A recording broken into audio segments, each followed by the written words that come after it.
Amados hermanos, el Señor les bendiga. Hoy damos gracias a Dios por la oportunidad que nos da de reunirnos por estos medios. Iniciamos un nuevo aspecto en nuestra declaración de fe. Vamos a estudiar en estos tiempos el significado y lo que creemos acerca de la iglesia. Les invito a que oremos, hermanos.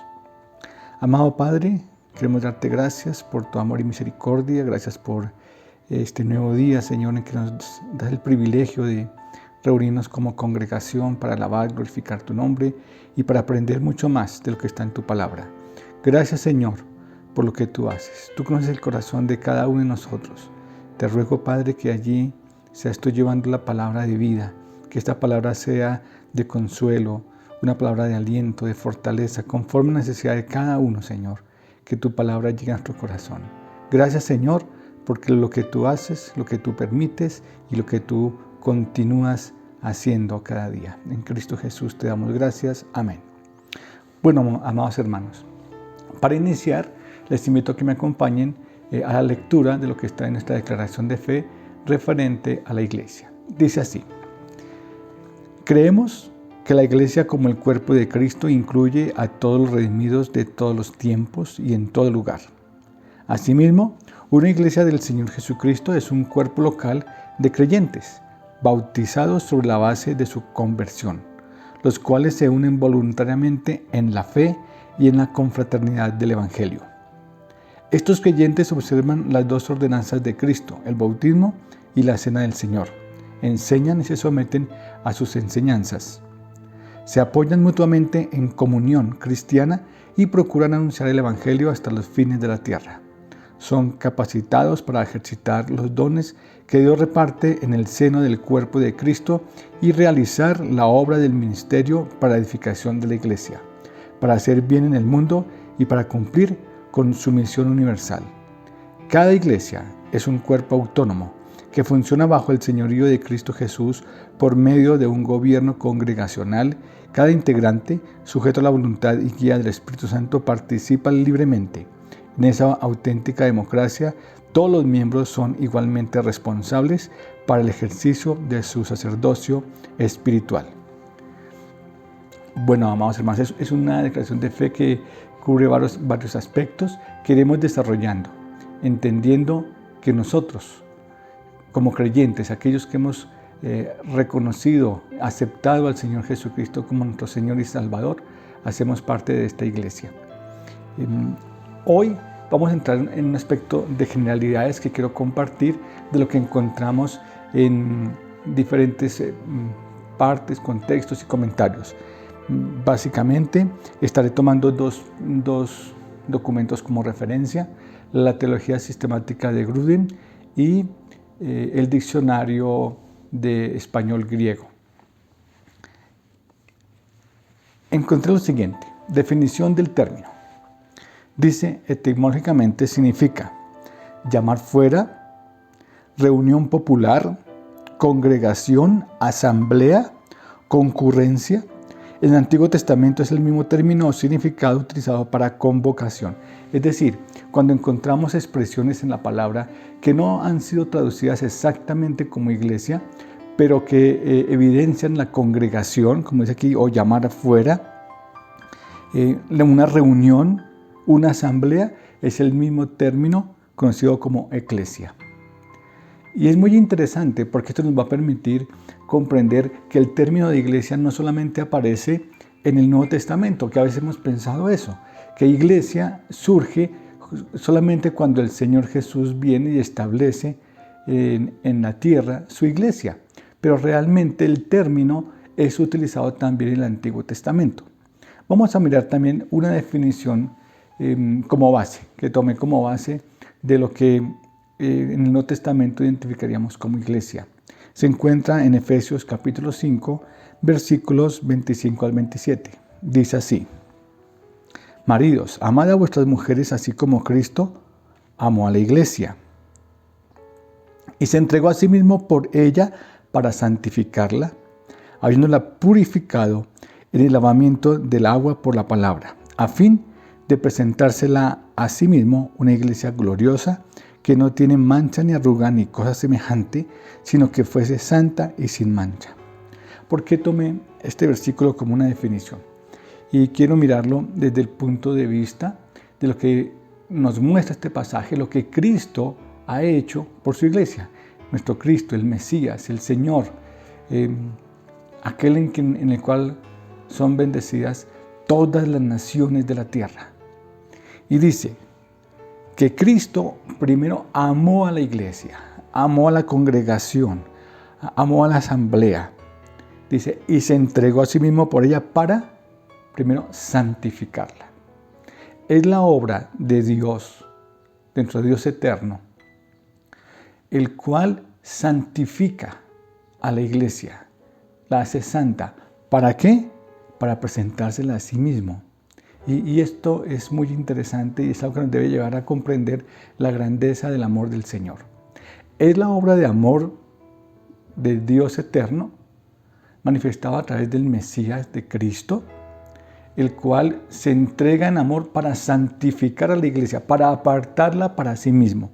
Dice, para purificarla, limpiarla cada día. ¿Cómo?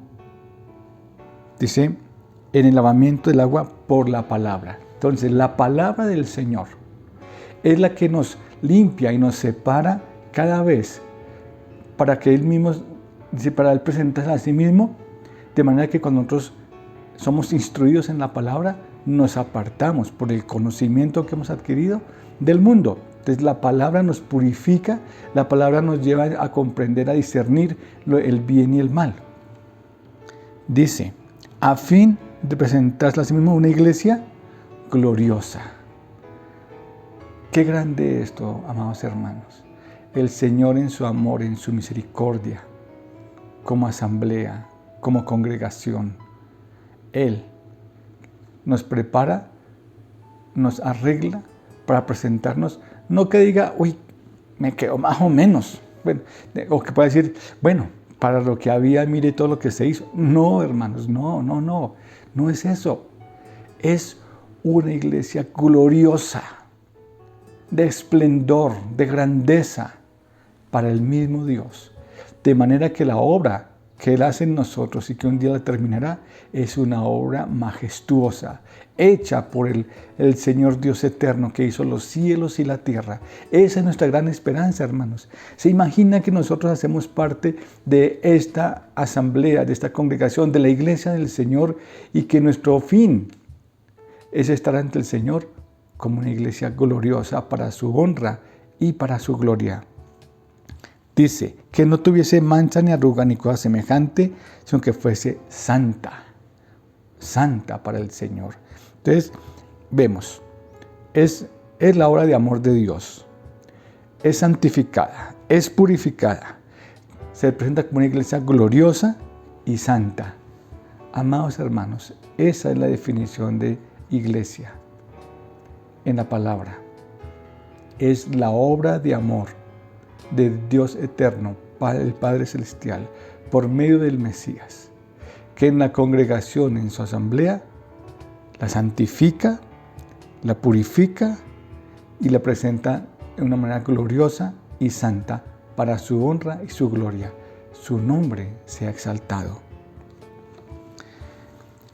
Dice la palabra, es la comunión de todos los verdaderos creyentes de todos los tiempos, todos aquellos por quienes Cristo ha muerto. Dice, para redimirlos. Jesucristo mismo edifica su iglesia y Jesús canta alabanzas al Padre en medio de la iglesia. Y vamos a mirar estos aspectos. En Hebreos 2, versículos de 10 al 13 dice, porque convenía a aquel por cuya causa son todas las cosas y por quien todas las cosas subsisten, que habiendo llevar muchos hijos a la gloria, perfeccionase por aflicción al autor de la salvación de ellos, porque el que santifica y los que son santificados de uno son todos, por lo cual no se avergüenza de llamarlos hermanos, diciendo, anunciaré a mis hermanos tu nombre, en medio de la congregación te alabaré, y otra vez yo confiaré en él, y de nuevo he aquí yo y los hijos que Dios me dio. Es importante comprender que la obra del Señor Jesús en la cruz es el único camino que nos lleva al Padre como su congregación, como su iglesia. Tanto a todos aquellos que vivieron antes del Señor, porque recordemos que la promesa de Abraham dice que en la simiente de Abraham serán bendecidas todas las naciones de la tierra. Y sin fe es imposible agradar a Dios. De manera que tanto para nosotros después de la llegada del Señor, como para ellos que estuvieron antes de la venida del Señor, el único camino para llegar a ser aceptados ante el Padre, para ser santificados, para ser iglesia, para ser comunidad, el único camino que nos lleva al Señor es cuando hemos creído por fe. Porque, como lo he dicho, sin fe es imposible agradar al Señor. De manera que la ley como obras no es las que nos lleva el camino al Señor. Y para todo el mundo, en todos los tiempos, desde Adán hasta nosotros, el día de hoy, el único camino es creer en el Señor. Ellos creían en quien había de venir. Nosotros ahora creemos en quien ya vino y esperamos, dándole la honra y la gloria a nuestro Padre. Dice que por Él, dice en Hebreos, por Él son todas las cosas y por Él subsisten todas las cosas. Apartados de Él no hay nada. Dice, y habiendo llevar muchos hijos a la gloria, perfeccionarse por la aflicción al autor de la salvación de ellos. Es decir, era necesario que nuestro Señor viniera, padeciese, muriera en la cruz y resucitara. Era el plan de salvación para toda la especie humana, para nosotros como creación, para santificarnos y para que seamos nosotros en Él santificados, porque Él es el que santifica. De uno son todos, dice la palabra, por lo cual no se avergüenza de llamarlos hermanos. Y aquí vienen aspectos que llenan el corazón de alegría. Dice, anunciaré a mis hermanos tu nombre. El Señor Jesús anuncia a su iglesia, a su congregación, a nosotros, el nombre del Dios eterno. En medio de la congregación te alabaré, en medio de su iglesia, en medio de nosotros. Recordemos que el término congregación también es la misma palabra usada para iglesia. En medio de la iglesia, de la congregación, te alabaré. Allí, en medio de nosotros. Qué bendición, hermanos. Y otra vez, yo confiaré en Él. Y de nuevo aquí, yo y los hijos que Dios me dio. El Señor está en medio de nosotros. El Señor, nuestro Padre Celestial, el Dios eterno, ha hecho una obra de salvación que nos lleva a tener una íntima comunión por medio de Jesús, del Mesías, con la magnificencia del Dios eterno, como lo hemos visto en los estudios relacionados al reino. De manera que nosotros como iglesia somos una familia, un pueblo en el cual nuestro amado Mesías, el Señor, se deleita en alabar, en glorificar al Padre en medio de nosotros como asamblea. Bendito sea el Señor. Esto nos debe llevar a comprender el verdadero significado de la palabra iglesia, que es el amor majestuoso del Señor, donde Él se manifiesta en plenitud y donde lo hará por la eternidad. Hoy podemos experimentar la presencia del Señor de pronto de manera no en plenitud como quisiéramos, porque no está con nosotros. Pero nos deleitamos en el Señor, vemos su grandeza, su misericordia, sus obras, las vemos cada día en medio de la congregación. Y un día estaremos en plenitud con Él, delante del Padre, glorificando y exaltando su nombre. Nosotros gozándonos de esa comunión íntima con el Señor. Hay un aspecto que vale la pena tocar en esta parte introductoria y es la comparación entre la iglesia e Israel. Hay tres posiciones. Voy a presentar cada una de ellas, independiente de lo que cada uno podamos pensar o creer, y al final trataré de dar una pequeña conclusión. Primero, Una posición es que la iglesia inicia con el Señor Jesucristo. Israel está presente en el Antiguo Testamento y aparecerá nuevamente al final en Apocalipsis. Hay profecías que se cumplen para cada una de las partes, es decir, hay unas profecías que se cumplen para Israel, otras profecías que se cumplen para la iglesia. Esta es la posición número 1. Posición número 2. La iglesia es formada por creyentes del Antiguo Testamento y del Nuevo Testamento. Es decir, como veíamos, que en el Antiguo Testamento había parte de personas de Israel que hacen parte de la iglesia, y en el Nuevo Testamento, con el nuevo pacto, con la llegada del Señor, entonces como que se complementan. Es decir, que aquí hay unos, aquí otros, y los dos forman la iglesia. Y la tercera posición, ¿cuál es? Dice, el cumplimiento de las promesas dadas a Israel, el nuevo pacto, tienen cumplimiento en la iglesia, la cual es constituida como el Israel de Dios, donde la circuncisión es hecha en el corazón, el nuevo templo, el nuevo sacerdocio, el nuevo linaje de Dios y la nueva nación santa. ¿Qué quiere decir esto? Que no hay división, sino que el Señor inicia con Israel y en él están dadas las promesas. Y en el nuevo pacto es una continuación de un solo Israel. De manera que no hay divisiones entre un Israel, digámoslo así, un Israel terrenal y un Israel espiritual, o entre un pueblo de Dios en el pasado y un pueblo de Dios ahora actual. No, es uno solo. ¿Qué ha pasado? Que la promesa que fue dada tiene perfeccionamiento, alcanzó un nuevo pacto en el cual el Señor permite que su pueblo, que su nación, que su congregación, que su iglesia sea perfeccionada en Él. De manera que las promesas dadas a Israel como el nuevo pacto se cumplen ¿en dónde? En su iglesia, en nosotros.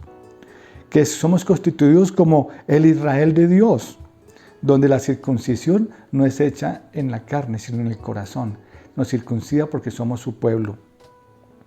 Dice, el nuevo templo somos nosotros. Hay un templo nuevo que somos nosotros. Porque recordemos que dice el apóstol Pablo, o ignoráis que sois templo del Espíritu Santo, el cual está en vosotros, y el cual tenéis de Dios, y que no sois vuestros. Glorificad pues a Dios en vuestro cuerpo y vuestro espíritu, los cuales son de Dios. Debemos comprender que la grandeza del pueblo de Dios es porque allí está Dios. Es porque el Señor se manifiesta en medio de su pueblo y la presencia del Señor está en su iglesia. Dice, somos también un nuevo sacerdocio, un linaje de Dios, una nación santa, su congregación, su asamblea. La iglesia ha llegado a ser el verdadero Israel de Dios y recibirá todas las bendiciones prometidas en Israel del Antiguo Testamento. Jeremías 31, 31 al 33 dice, hermanos, dice, he aquí, que vienen días, dice Jehová, en los cuales haré un nuevo pacto con la casa de Israel y con la casa de Judá. No como el pacto que hice con sus padres en el día que tomé su mano para sacarlos de la tierra de Egipto. Porque ellos invalidaron mi pacto, aunque fui yo un marido para ellos, dice Jehová, y por esto es el pacto que haré con la casa de Israel después de aquellos días, dice Jehová. Daré mi ley en su mente y la escribiré en su corazón, y yo seré a ellos por Dios, y ellos me serán por pueblo. En el antiguo pacto, y aquí nos está diciendo, dice, haré un nuevo pacto. ¿Por qué? Porque había hecho un pacto antiguo, los tomé de la mano, los saqué de Egipto, pero ellos invalidaron mi pacto, ellos no pudieron cumplir el pacto. La ley nos enseña que nosotros no podemos cumplir ese pacto, que aunque es un pacto que tiene como propósito llevarnos al Señor, no tenemos la capacidad para cumplir ese pacto. Entonces, ¿qué dice el Señor? Bueno, haré un nuevo pacto, un pacto en el cual podamos evitar que ellos no cumplan, un pacto en el cual vamos a corregir aquello que pasó. ¿Y qué dice? Dice, listo, este va a ser mi nuevo pacto. Dice, Este es el pacto que haré con la casa de Israel, con la casa de Israel. Después de aquellos días, dice Jehová, daré mi ley en su mente y la escribiré en su corazón, y yo seré a ellos por Dios y ellos me serán por pueblo. Ellos serán mi iglesia, mi pueblo, mi congregación, mi nación. ¿Cómo? Porque estará en 1000 corazones. Estará su palabra escrita en nuestros corazones. Esa es la obra del Espíritu Santo. Pondré mi espíritu en ellos, dice en otro texto. Nosotros como iglesia, ¿qué reconocemos? Que el Espíritu Santo está en nosotros, que hemos sido sellados, que cuando hemos creído en el Señor, hemos sido bautizados por el Espíritu Santo, el cual está en nosotros y nos hace su congregación. En Deuteronomio 4:10 dice, el día que estuviste delante de Jehová tu Dios en Horeb, cuando Jehová me dijo, reúneme el pueblo para que yo les haga oír mis palabras, las cuales aprenderán para temerme todos los días que vivieren sobre la tierra y les enseñaré a sus hijos. Cuando la palabra dice, reúneme el pueblo, ese término es iglesia. Vamos a leerlo nuevamente como iglesia. Dice, el día que estuviste delante de Jehová tu Dios en Horeb, cuando Jehová me dijo, la iglesia, reúneme la iglesia, para que yo les haga oír mis palabras, las cuales aprenderán para temerme todos los días que vivieren sobre la tierra y les enseñaré a sus hijos. Amados hermanos, nosotros somos la iglesia del Señor, una sola, desde el comienzo hasta el fin. Solo por fe es posible de acercarnos al Señor. Cuando vamos a Hebreos, como lo he mencionado en Hebreos 11:6, pero sin fe es imposible agradar a Dios, porque es necesario que el que se acerca a Dios crea que le hay y que es galardonador de los que le buscan. Y empezamos a ver los ejemplos de fe. Encontramos a grandes héroes de la Biblia, del Antiguo Testamento. ¿Qué quiere decir esto?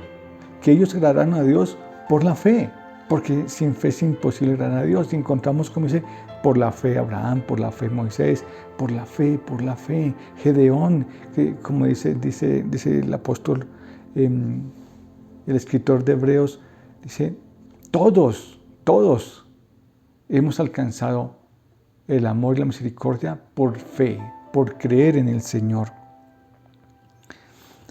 En 2 Corintios 6:18 dice, y seré para vosotros por padre y vosotros me seréis hijos e hijas, dice el Señor Todopoderoso. Esa es la iglesia, la asamblea del Señor.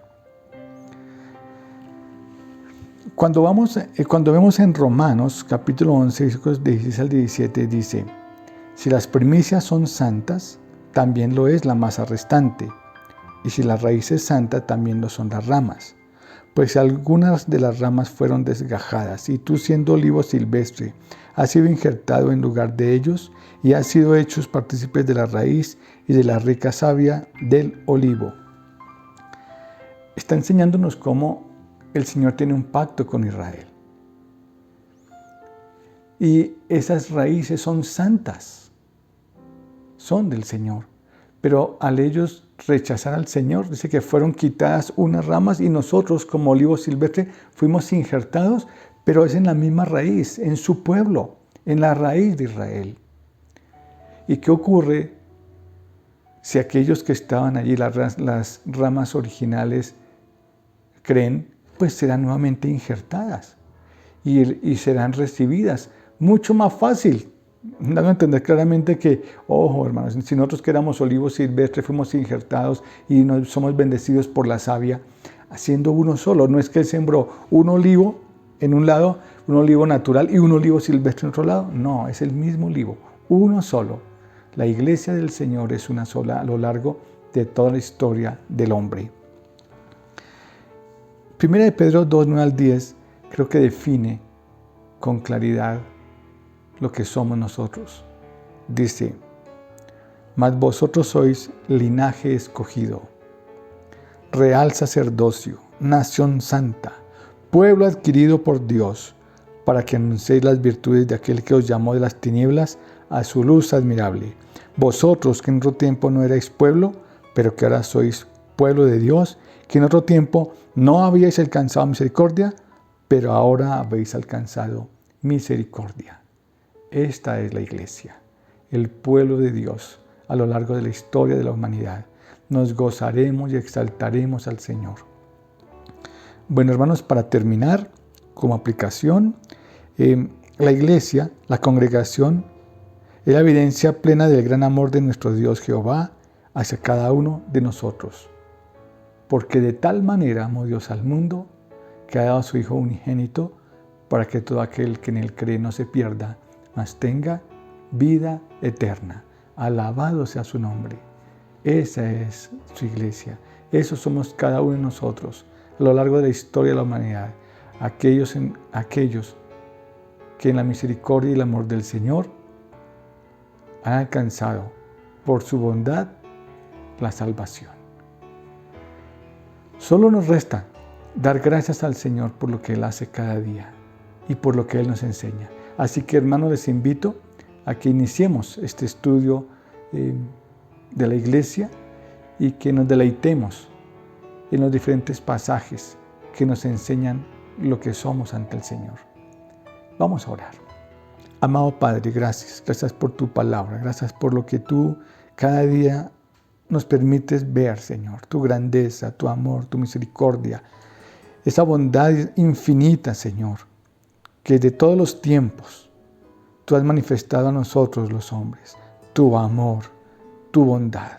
Gracias, Señor, por la obra de salvación, por Jesús, por el Mesías.